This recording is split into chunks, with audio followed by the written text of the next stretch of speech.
Friends, today క్లాస్కి వెళ్ళే ముందు మనం అబ్దుల్ కలాం గారు గురించి రోజుకి రెండు కొటేషన్ చెప్పుకుందాం. ఓకే, అబ్దుల్ కలాం గారు కొటేషన్ చూస్తే ఈరోజు నీ విజయాన్ని అడ్డుకునేది నీలోని ప్రతికూల ఆలోచనలే, క్రింది పడ్డామని ప్రయత్నం ఆపేస్తే చేసే పనిలో ఎన్నిటికీ విజయం సాధించలేవు. ఎగ్జాంపుల్ మనకి బల్బ్ కలిపెట్టిన వ్యక్తి ఎడిషన్. ఈ ఎడిషన్ అనే వ్యక్తి 999 సార్లు పరాజయం పాలయ్యాడు, అయినా గెలుస్తానని నమ్మకం అతన్ని చివరి అంచుల వరకు తీసుకెళ్ళింది. ఇప్పుడు అతనే లేకపోయి ఉంటే మనం లైట్ కనిపెట్టకపోయి ఉండేపోదు, ఇప్పుడు ఇంకా చీకటిలోనే మొగ్గుతాం. మనం ఏంటంటే అతన్ని ఒక ఇన్స్పిరేషన్గా తీసుకుని మనం ఎప్పుడన్నా ఏదో ఒకటి చేయాలనుకున్నప్పుడు ఓడిపోయినా, లేకపోతే అది ఇప్పుడు ఏదో అవ్వాలని నీకు ప్రయత్నంలో ఏదన్నా ప్రాబ్లం వచ్చినా అది ఎప్పుడు జరిగే తర్వాత ఆపకూడదు. ఆ ప్రయత్నం కోసం ఎప్పుడూ ప్రయత్నిస్తూనే ఉండాలి. అలా ప్రయత్నించినప్పుడే నువ్వు అనుకున్న లక్ష్యానికి చేరుకుంటావు అని చెప్పి అబ్దుల్ కలాం గారు చెప్పడం జరిగింది. నీ విజయాన్ని అడ్డుకునేది నీలోని ప్రతికూల ఆలోచనలే. అంటే ఏంటంటే నువ్వు ఎప్పుడు నెగిటివ్ థింకింగ్ చేసుకున్నావు, నువ్వు వింతే నేను మారను అని నైతికంగా నువ్వు అననైతికల్గా ఆలోచించావు, నువ్వు ఎప్పుడు పాజిటివ్లో వెళ్ళావు, ఎప్పుడు నువ్వు అనుకున్నది చేరలేవు. కింద పడ్డామన్న ప్రయత్నం ఆపేస్తే చేసే పనిలో ఎన్నిటికీ విజయం సాధించలేవు. ఓకే, నెక్స్ట్ ఇంకో క్వశ్చన్ వచ్చి, మన జననం సాధారణమైనదే కావచ్చు, అంటే నువ్వు పుట్టింది నార్మలే కావచ్చు, కానీ ఏంటంటే నీ మరణం మాత్రం ఓ చరిత్రను సృష్టించేదే ఉండాలి. అర్థమైందా? ఇప్పుడు నువ్వు వేసిన ఒక్కడిగే ఫస్ట్, తర్వాత నీ వెనకాల ఈ అడుగులు ఉండాలి. నువ్వు వెనక్కి తిరిగి చూసుకుంటే అంటే ఎవరన్నా సరే ఇప్పుడు పుట్టిన వెంటనే ఎవరో సరే ప్రయోజకుడిగా ఉంటారు, అంటే దేవుడు వీడు తెలివైనడు అని రాయడు. పుట్టిన తర్వాతే డిసైడ్ అవుతారు. అలా చేసే పనిని బట్టి, వాళ్ళు చేసే పాజిటివ్ థింకింగ్ని బట్టి అలా చేంజ్ అవుతారనమాట. ఎప్పుడు సరే గుర్తుపెట్టుకోండి, మీరు ఎప్పుడు భయపడకండి. దేనికన్నా ఫేస్ చేయడానికి I'm get ready, all is well. కొన్ని మూవీస్ చూసామంటే నువ్వు మారాలి. విజయ మార్చుడు, all is well, all is well. ఎప్పుడన్నా అంతే, నువ్వు భయపడకు, all is well, all is well. ఏదైనా మనం మంచిగా రేంచే, నీకు ఒక ప్రాబ్లం వచ్చినారే, ఆల్ ఈజ్ వెల్. ఇది నాకు టెస్ట్, ఎగ్జామ్, దీన్ని ఫేస్ చేయాలి నేను, దేవుడు నాకు ఇచ్చే మంచి వరం అని ఫీల్ అవ్వు. అది ఫాస్ట్ వే. నువ్వు కష్టం అనుకుంటే నువ్వు ఏ పని చేయలేవు. కష్టపడిన పని ఇష్టంగా చేసావు అనుకో, ఇప్పుడు ఏదైనా నువ్వు పని చేసేటప్పుడు చూడు, ఫర్ ఎగ్జాంపుల్ నువ్వు ఒక ఇల్లు తుడవాలనుకో, ఇల్లు తుడవాలి అన్నప్పుడు నువ్వు 2 గదులు తుడాలి, నీకు చాలా బోర్గా ఉంటుంది. అప్పుడు పాటలు పెట్టుకుని అదే పని నీకు ఈజీగా, అబ్బా ఎంత ఆడుతూ పాడుతూ పని చేస్తుంటే అలుపు సొలుపు లేదులే, అలా ఏ పని అన్నా ఈజీగా నీ ఇష్టంలోనే ఉంటుంది అన్నమాట. ఓకే, మనం క్లాస్కి వెళ్తారు. హాయ్ ఫ్రెండ్స్, ఇప్పుడు ఏంటంటే మనం టర్కీ గ్రీసు గురించి 2 డేస్ నుంచి వార్తల్లో నిలవడం జరిగింది. ఓకే, ఈ టర్కీ గ్రీసు ఎందుకు ఇలాగా ఇప్పుడు వార్తల్లోకి రావడం ఈరోజు చూద్దారు. ఓకే, ఇందులో మనకేంటంటే టర్కీ గ్రీస్ స్టాండ్ ఆఫ్ గురించి తెలుసుకుంటారు. ఓకే, అప్పుడు చూడండి, ఇక్కడ టర్కీ ఇక్కడ ఉంది, గ్రీస్ ఇక్కడ ఉంది. ఈ 2 వాటికి ఏంటంటే మనకి నార్మల్గా ఏం తెలుసు, ఏ కంట్రీ కన్నా 200 నాటికల్ మైళ్ళు ఎకనామికల్లీ ఎక్స్క్లూజివ్ ఎకనామికల్ జోన్ అని ఉంటుంది. 200 నాటికల్ మైళ్ళు వాళ్ళకి రైట్ ఉంటుంది. అలాగే ఏంటంటే ఇప్పుడు టర్కీకి ఇక్కడ నుంచి చూస్తుంటే, ఇక్కడ చూడండి, జూమ్ చేస్తున్నా, గ్రీస్ నుంచి ఇక్కడ నుంచి ఇక్కడ చూసుకుంటే టర్కీకి 200 మైల్స్ స్థలం ఉంది. అదే సముద్రంలో వానసిప్ ఉంది. ఇక్కడేమో టర్కీకి చూసుకున్న 200 నాటికల్ మైళ్ళు ఉంది. ఇక్కడ సైప్రస్ అని చెప్పి ఒక కంట్రీ ఉందన్నమాట. దీన్ని ఏంటంటే నార్త్ సైడ్ అంతా కూడా టర్కీ ఆధారంలో ఉంటుంది అనమాట. ఈ సైప్రస్కి ఇలా ముగ్గురికి కాన్ఫ్లిక్ట్లో ఒక మైనింగ్ ఉందన్నమాట. అక్కడ ఏంటంటే ఈ చమురు నిల్వలు అనేది, ఆయిల్ అనేది ఎక్కువగా దొరుకుతుంది అనమాట. ఇక్కడ ఏంటంటే ఇక్కడ నుంచి ఏంటంటే గ్రీస్ అనేది ఒక లైన్ ఫిల్అప్ చేసుకుందన్నమాట, పైప్ లైన్. ఇక్కడ నుంచి ఇలాగ ఇక్కడ నార్త్ ఆఫ్రికా నుంచి ఈజిప్ట్ నుంచి గ్రీస్ వరకు పైప్ లైన్ వేసుకుంది. తర్వాత ఏంటంటే టర్కీ ఏం చేసిందంటే, ఇది టర్కీకి ప్లేస్లోంచి వెళ్తుంది అనమాట ఈ పైప్ లైన్. ఈ టర్కీ ఏంటంటే చూస్తూ ఉంది అలాగా, వీళ్ళు మా సముద్ర భాగంలో చేస్తున్నారో, నన్ను ఇందులో ఇన్వాల్వ్ చేయలేదు కంట్రీలో, ఈ కొన్ని కంట్రీలు కలిపి చేసుకునే అగ్రిమెంట్ అని చెప్పి దీనికి కోపం వచ్చి లిబియన్ అనే కంట్రీతో ఇక్కడ చూసుకుంది అనమాట. చూడండి, ఇక్కడ టర్కీ ఇక్కడ నుంచి లిబియా కంట్రీతో పైప్ లైన్ వేసుకుంది. ఇక్కడ ఏం జరిగిందంటే ఈ 2 వాటికి మధ్యలో కాన్ఫ్లిక్ట్ ఒక ప్లేస్ వస్తుంది కదా. అప్పుడు గ్రీస్ నుంచి ఈజిప్ట్కి వేసుకున్న పైప్ లైన్కి, టర్కీ నుంచి లిబియన్కి వేసుకున్న పైప్ లైన్ ఒక దిక్కున కాన్ఫ్లిక్ట్ జరిగిందనమాట టర్కీ గ్రిడ్ దగ్గర. ఏంటంటే ఇప్పుడు గ్రీస్ వెళ్ళి ప్రొటెక్షన్ చేసింది, ఆర్మీని ఎక్కడ పంపింది, ఈ మధ్యలో ఎక్కడైతే అయ్యిందో ఆ ఐలాండ్ దగ్గరికి ప్రొడక్షన్ అది ఆర్మీని పంపి, మిలిటరీని పంపి, మీరు ఇలాగే చేస్తే అలా అని చెప్పి టర్కీని అడిగింది. టర్కీ అందే, మీరు పైప్ లైన్ ఫిల్అప్ చేసుకున్నారు, మా రైట్ని తీసుకోలేదు, ఇందులో మమ్మల్ని అడగలేదు, అందుకని నేను లిబియాతో తీసుకున్నానని చెప్పి పైప్ లైన్ గురించి ఇలా కాంట్రవర్సీ జరిగింది అనమాట. వెంటనే ఇందులోకి యూరప్ అన్నది ఇన్వాల్వ్ అయ్యిందనమాట. ఇన్వాల్వ్ అయ్యి గ్రీస్ సేపు మాట్లాడడం జరిగింది. ఎందుకంటే ఈ పైప్ లైన్ యూరప్ కూడా వెళ్తుందనమాట, ఇటలీకి. అలాగా ఇందులో మాకు భాగం ఉంది, మీరేంటని చెప్పేసి మిలిటరీ పంపడం జరిగింది. ఇది ఏంటంటే అలాగా కాంట్రవర్సీ కింద ఇప్పుడు అయింది. ఇప్పుడు మనం కొంచెం సింపుల్గా మాట్లాడుకుంటే టర్కీ గ్రీస్కి జరుగుతుంది, టర్కీ సైప్రస్కి మధ్యలో మళ్ళీ జరుగుతుంది. అంటే ఇక్కడ సైప్రస్ గ్రీసు ఒకటి అయిపోతున్నాయి, టర్కీ అనేది ఒకటి అయిపోతుంది. టర్కీకి సపోర్ట్ ఎవరంటే పాకిస్తాను, ఇరాన్. తర్వాత వచ్చి గ్రీస్ ఈజిప్టు, గ్రీస్కి ఈజిప్ట్కి పైప్ లైన్ అనమాట. తర్వాత టర్కీకి లిబియాకి పైప్ లైన్ చూసుకుంటే గ్రీస్కి ఈజిప్ట్కి అండ్ టర్కీకి లిబియాకి. ఇందులో మధ్యలో కాన్ఫ్లిక్ట్ అవుతుంది అనమాట. ఏంటంటే ముగ్గురికి ఈక్వల్గా ఉన్న ల్యాండ్లో వచ్చేసి అదే ల్యాండ్ కాదు షిప్లో అంటే మెరిన్లో వచ్చి ఉందన్నమాట. ఇది టర్కీకి దగ్గరలో ఉంది. ఓకే, ఇప్పుడు ఏంటంటే కొంచెం డెప్త్కి ఇంకా మన మ్యాప్ మీకు చూపించడం జరిగింది. ఓకే చూడండి, ఇది టర్కీ ఇక్కడ ఉంది కదా, గ్రీస్ ఇక్కడ ఉంది, ఈ మధ్యలో అంజీనియా సీ ఉంది చూసుకోండి, అంజీనియా సీ. ఓకే, ఇప్పుడు ఏంటంటే ఇదిగో కస్టోలజీ గ్రీస్ అంటే కస్టోలజీ గీర్జో మైనింగ్ కార్డ్ నుంచి పైప్ లైన్ వెళ్తుంది అనమాట గ్రీస్కి. ఇప్పుడు టర్కీ ఏం చెప్తుందంటే ఇది మా మెరిన్ అంటే ఎకనామికల్లీ ఎక్స్క్లూజివ్ జోన్ నుంచి వెళ్తుంది, మీరు మమ్మల్ని ఇందులో ఇన్వాల్వ్ చేయకుండా మీరు ఎలా పైప్ లైన్ వేసేసుకుంటారని చెప్పి టర్కీ కోపం వచ్చి లిబియాతో చేసుకుందనమాట. ఓకే, మనం ఏంటంటే ఇంకా కొంచెం డెప్త్ చూసుకోండి ఇక్కడ. ఓకే, ఇదిగో గ్రిడ్, ఇలా ఈ గ్రిడ్కి మధ్యలో ఇక్కడ ఇన్వాల్వ్ అయిందనమాట, 2 పైప్ లైన్లు టీక్కుంటున్నాయి. అందుకని చెప్పి మైనింగ్ కూడా ఇద్దరు ఒక దిక్కునే చేస్తున్నాయి. ఇందులో టర్కీకి ప్లేస్ ఎక్కువగా ఉందన్నమాట, మా బార్డర్ ఎక్కువగా ఉంది, మీరు ఎలా మాకు ప్లేస్మెంట్ ఇవ్వకుండా, మీరు ఎలా మమ్మల్ని ఈ పైప్ లైన్లో ఇన్వాల్వ్ చేయకుండా మీరు ఎలా చేసుకుంటారో, అందుకే నేను లిబియాతో చేసుకున్నా, ఇది మాది, మీరు ఏం చేస్తారో చేసుకోండి అని చెప్పి టర్కీ చెప్పడం జరిగింది. టర్కీకి వెనకాల ఏంటంటే ఇరాక్, పాకిస్తాన్ సపోర్ట్ చేస్తున్నాయన్నమాట. ఇప్పుడు దీనికి వచ్చి ఈజిప్ట్, యూరప్ ఒకటైనాయి అనమాట. ఓకే, ఇది ఎంతవరకు వెళ్తుందో మనం చూద్దాం. ఇంకా కొంచెం డెప్త్ చూసుకుంటే ఇదిగో సైప్రస్లో ఏంటంటే నార్త్ సైడ్ టర్కీ ఆధీనంలో ఉందన్నమాట. అంటే ఇది సెమీ అటానమీ కంట్రీ అనమాట. ఈ సెమీ అటానమీ అంటే ఇందులో టర్కీ నార్త్ సైడ్ టర్కీకి ఉందన్నమాట, కిందేమో సైప్రస్కి ఉంది. ఓకే, బ్రిటిష్ సోవనిటీ టెరిటరీ అంటారు అనమాట దాన్ని, యూనియన్ వేఫర్ జోన్ అని మధ్యలో దాన్ని అంటారు అనమాట. ఓకే, మనం మామూలుగా తెలుసు 200 నాటికల్ మైళ్ళు మనకి ఎకనామికల్ జోన్ ఉంటుంది. ఇప్పుడు మనం కొంచెం మ్యాటర్ తెలుసుకున్నారు, మీ టెక్స్ట్ బుక్లో కూడా ఉంటుంది, ఇది 9th 10th టెక్స్ట్ బుక్లో ఉంటుంది, 8th క్లాస్ టెక్స్ట్ బుక్లో కూడా ఉంటుంది. ఇప్పుడు ఏంటంటే సముద్ర భాగంలో నుంచి మనకి కాంటూజల్ సెల్ఫ్ అని చెప్పేసి కొంత భాగం ఉంటుంది అనమాట. తర్వాత కొంచెం ముందుకు వెళ్తే కాంటూజల్ బ్రేక్ అని కొంచెం భాగం ఉంటుంది. తర్వాత ఇంకా కొంచెం భాగానికి వెళ్తే కాంటూజల్ స్లోప్ అని చెప్పి ఇంకోటి ఉంటుంది. ఇలా స్లోప్ అంటే ఇప్పుడు కొండ మనకు స్లోప్ అంటే ఇప్పుడు ట్రయాంగిల్ టైప్లో ఉంటుంది అనమాట, ఆ భాగాన్ని స్లోప్ భాగం అంటారు. ఇంకొంచెం ఇంటికి వెళ్తే డీప్ సీ అంటారు అనమాట. ఇలాగేంటంటే సెడిమెంటరీ అని చెప్పి రాక్ పైన ఇలా ఉంటుంది అనమాట. సముద్రం అన్నది ఏంటంటే డైరెక్ట్గా లోతు చూపించదు. Continental shelf, continental break, continental slope, deep sea అని చెప్పి ఇలా డివైడ్ చేసి ఉంటుంది. తర్వాత కొంచెం ఇంకా డెప్త్కి వెళ్తే ఏంటంటే legal boundaries of the oceans and air space.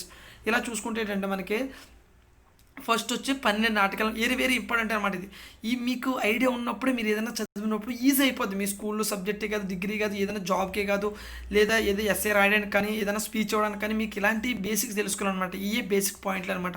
మనకి ఎన్సీఆర్టీ బుక్స్లో, సిబిఎస్ఈ సిలబస్లో, టెక్స్ట్ బుక్లో ఎక్కువగా ఉంటాయి అన్నమాట. ఓకే, మనం సముద్రం నుంచి ఇప్పుడు ఒక ల్యాండ్, ఒక కంట్రీ ఉంది, కంట్రీ నుంచి నార్మల్గా 200 నాటికల్ మైల్స్ వాళ్ళకి ఎక్స్క్లూజివ్ ఎకనామిక్ జోన్ ఉంటుంది. ఇలా మాట్లాడుకుంటే మనకు ఫస్ట్ ఏం తగులుతుందంటే ఇంటర్నల్లో వాటర్, అంటే ఇంటర్నల్గా ఉన్న వాటర్ అనమాట. ఇందులో మనకు ఫుల్ రైట్స్ ఉంటాయి. ఓకే, తర్వాత వచ్చేసి నేషనల్ ఎయిర్ స్పేస్. మనకి సముద్రంలో పైన ఎయిర్ స్పేస్ కూడా ఎంత ఉండాలంటే నేషనల్ ఎయిర్ స్పేస్ అని చెప్పి ఉంటుంది. కింద భాగం చూసుకుంటే 12 నాటికల్ మైళ్ళు ఏమంటారంటే టెరిటోరియల్ సీ అంటారు. దీని మీద మనకి ఫుల్ రైట్స్ ఉంటాయి, మనం ఏమైనా చేసుకోవచ్చు అనమాట. 12 నాటికల్ మైళ్ళు దూరంలో మన సిప్పులు కాదు, మనం ఏదైనా ల్యాండ్ ఏదైనా చేసుకోవచ్చు, అట్లు కట్టుకోవడం. దీన్ని టెరిటోరియల్ సీ అంటారు, 12 నాటికల్ మైల్. తర్వాత చూసుకుంటే ఈ 12 నాటికల్ మైల్ నుంచి దాటిన తర్వాత 24 నాటికల్ మైల్స్ అనమాట.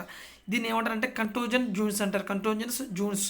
ఓకే, ఇందులో ఏంటంటే ఈ 24 నాటికల్ మైల్ జూన్స్ మనకి కొంచెం రైట్స్ ఉంటాయి అన్నమాట. చూసుకోండి, బాగా అయితే 12 నాటికల్ మైళ్ళు, తర్వాత వచ్చి 12 నాటికల్ మైల్ కలిపి 24 నాటికల్ మైల్స్ కంటోజన్ జూన్స్ ఉంటుంది మనకి. తర్వాత ఈ 24 దాటిన తర్వాత exclusive economic zone 200 nautical miles. మీరు చూసుకోవాలి, ల్యాండ్ నుంచి 200 నాటికల్ మైల్స్ అనమాట. ఓకే, ఎక్స్క్లూజివ్ ఎకనామిక్ జోన్ అనమాట. ఇందులో ఏంటంటే మనకి ఇప్పుడు వేరే షిప్ ఈ మన సముద్రం మెరైన్ నుంచి వెళ్తుంది అనుకో, మన రైట్ తీసుకుని వెళ్ళాలన్నమాట. మీకు ప్రీవియస్ క్లాస్లో చెప్పా, మనకేంటంటే ఫస్ట్ కోస్టల్ ఉంటుంది, ఫస్ట్ మామూలుగా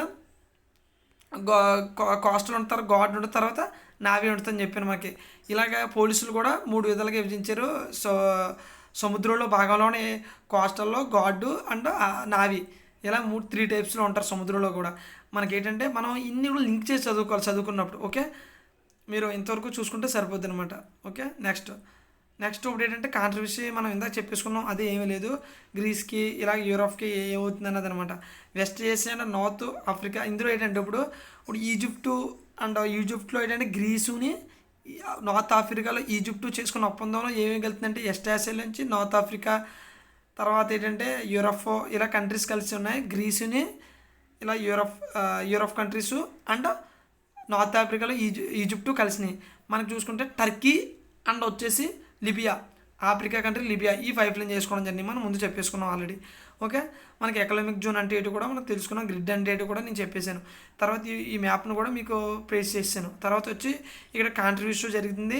ఇప్పుడు దీన్ని ఎలా అధిగమించాలి మనం చూసుకుందాం. ఎలా అధిగమించాలంటే టర్కీని కూడా ఈ పైప్ లైన్లో, అంటే ఎవరో గ్రీసుని యూరప్ అండ్ నార్త్ ఆఫ్రికాలో ఈజిప్ట్ కంట్రీ పైప్ లైన్ వేసుకున్నాయి కదా, అక్కడి నుంచి ఇందులో ఏంటంటే టర్కీని కూడా ఇన్వాల్వ్ చేయాలన్నమాట. ఇన్వాల్వ్ చేసి దీనికి కూడా షేర్ ఇవ్వాలి.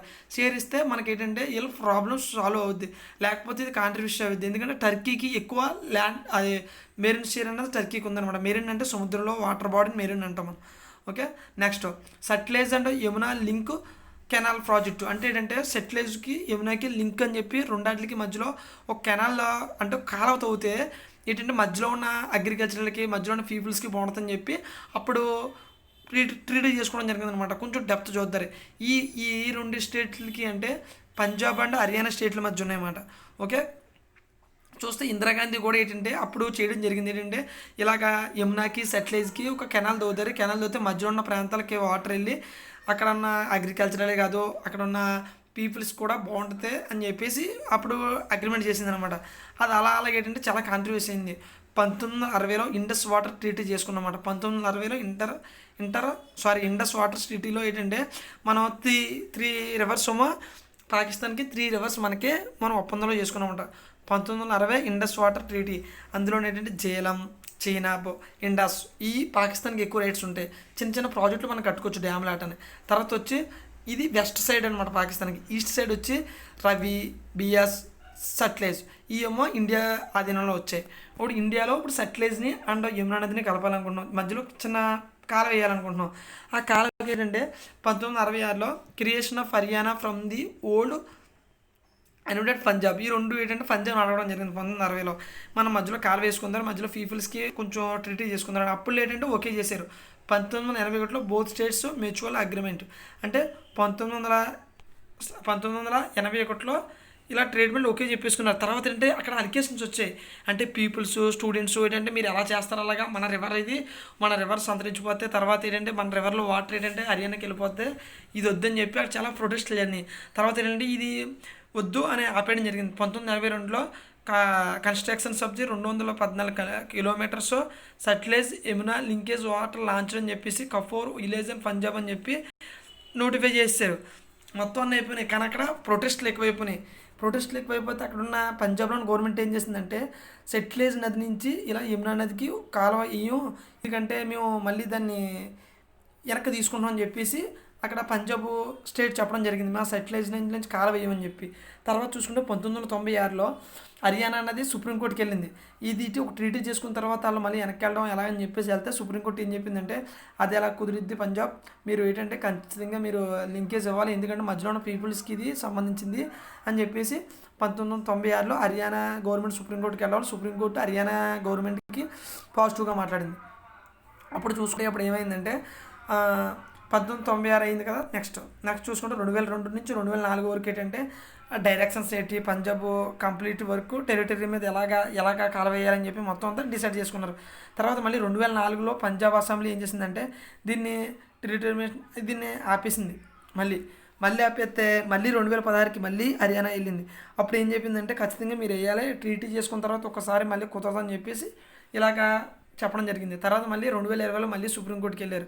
అప్పుడు ఏం చెప్పిందంటే మీరు ఎలా కాదు, మీరు ఇద్దరు కూర్చొని మాట్లాడుకుని ఏంటంటే సెటిలైజ్ అండ్ యమునా లింకేజ్ కెనాల్ ఇష్యూని మీరు హైలైట్ పొలిటికల్ ఇష్యూలో తీసుకురావద్దు, అంటే రాజకీయ కోణంలో చూడొద్దు, అక్కడ ఉన్న పీపుల్కి చేయాలని చెప్పేసి చెప్పడం జరిగిందనమాట.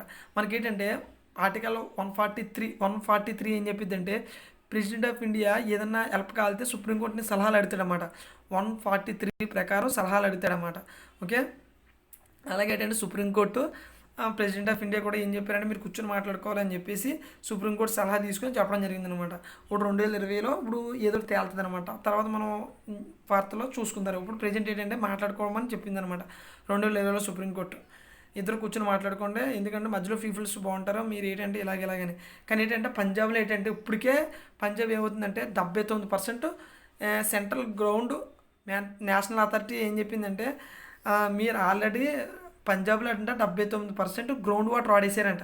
ఇప్పుడు ఈ కెనాల్ పూర్తి చేశారనుకో అక్కడ గ్రౌండ్ వాటర్ తగ్గిపోద్దని చెప్పి స్టూడెంట్స్ అక్కడ ఉన్న పీపుల్స్ చేస్తున్నారనమాట. దీనివల్ల ఏంటంటే ఒకవేళ పంజాబ్ అనుక ఒప్పుకుందంటే ఇలాగ ఈ కాలువ ఒప్పుకుందంటే రెండు ఫేస్ చేయాలన్నమాట. ఆ రెండు ఏంటంటే వాటర్ లెవెల్ తగ్గిపోద్ది.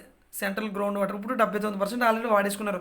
ఇంకా కాలువ తీస్తే ఇంకా లెవెల్ అనేది తగ్గిపోద్ది. ఇప్పుడు ఫర్ ఎగ్జాంపుల్ కాకినాడలో బోర్ కొట్టాలంటే చాలా ఈజీ, ఎందుకంటే ఇంత మీటర్స్ అని చెప్పి ఉంటుంది. ఆ మీటర్స్ తోవేస్తే వాటర్ వచ్చేది. అదే తెలంగాణ తోవాలనుకో చాలా తోవాలి, ఎన్నో పైపులు వేయాలి కిందకి. అలాగే ఏంటంటే ఇప్పుడు ఈ కాలువ తోడవలు ఏమవుద్ది, పంజాబ్లో ఉన్న వాటర్ ఎబిలిటీ తగ్గి ఇలాగ కెనాల్కి వస్తుంది, హర్యానా పీపుల్స్కి అందిద్ది. అందుకని చెప్పి అలా ఫస్ట్ దాన్ని ఎదుర్కోవాలి. సెకండ్ వచ్చేటంటే నేషనల్ సెక్యూరిటీ ఇష్యూ. ఇప్పుడు ఏం చేస్తుంది, ఇప్పుడు కాలువ వేశారని చెప్పి మీ గవర్నమెంట్ పంజాబ్లకి ఏమి ఇవ్వట్లేదని చెప్పి పాకిస్తాన్ అయితే ఉసుకెలిపిద్ది. కొంతమంది స్టూడెంట్స్ని నా టెర్రరిస్టులుగా తయారు చేసి గన్నలు ఇచ్చే వాళ్ళకి ట్రైనింగ్ ఇవ్వచ్చు. లేకపోతే పంజాబ్ని ఏంటంటే ఇండియాలోంచి పచ్చంగా ఎటానమీ ఇవ్వండి అని పాకిస్తాన్ వైపు లాక్కుని ప్రమాదాలు కూడా చేయొచ్చు. కానీ ఏంటంటే ముందు జాగ్రత్తగా మనం అవేర్నెస్తో ఆలోచించుకుని ఇది ఎలా చేయాలన్నది ఆలోచించుకుని చేయాలన్నమాట. ఓకే, దీన్ని ఇద్దరికి ఇబ్బంది కాకుండా అక్కడ వాళ్ళకి బాగుండేలాగా ఇక్కడ హర్యానా పీపుల్కి బాగుండేలా నెవిగేషన్ జరిపి ముందుకు వెళ్ళాలన్నమాట. నెక్స్ట్ చూసుకుంటే మనకి ఏంటంటే ప్లాస్టిక్ అనేది వాడకం చాలా చాలా ఎక్కువ అవుతుంది అనమాట. ఇదిగో డాల్ఫిన్ చూడండి అలాంటివి తినేసి ఏంటంటే అవి అరక్క చనిపోవడం ఇప్పుడు సముద్ర భాగాల్లో చాలా జరుగుతుంది అనమాట. చాలా జీవులు ఏంటంటే ఏ జీవి చనిపోయినా పొట్టకొస్తే వాటికి ఏంటంటే కేజీ 2 కేజీలు ప్లాస్టిక్ ఉంటుందన్నమాట. ఓకే, ఇప్పుడు ప్లాస్టిక్ గురించి మాట్లాడుకుందాం. Plastic marine pollution. ఈ ప్లాస్టిక్ పొల్యూషన్ చూసుకుంటేనే ఎంత ఉందంటే 11 నుంచి 21 మిలియన్ టన్స్ వస్తుందంట సంవత్సరానికి ఈ ప్లాస్టిక్ పొల్యూషన్. ఇప్పుడు ఏంటంటే చూసుకుంటే 200 మీటర్స్ ఇలా రిపోర్ట్ చూసారంటే ప్లాస్టిక్ మెరీన్ పొల్యూషన్ అని చెప్పి రిపోర్టు విడుదల చేశారనమాట. ఎంత మన ల్యాండ్ నుంచి 200 మీటర్స్ చూస్తేనే 11 నుంచి 21 మిలియన్ టన్స్ ప్లాస్టిక్ అనేది రావడం జరిగిందనమాట. దీనికి ఏంటంటే ఏమేమి వస్తున్నాయంటే ప్లాస్టిక్లో పోలోథిలిన్, తర్వాత ఫ్లోరోప్రోపిలిన్, తర్వాత వచ్చి పోలోస్టైరిన్, ఇలా ఈ ఎక్కువగా ఉన్నాయండి సముద్ర భాగంలో.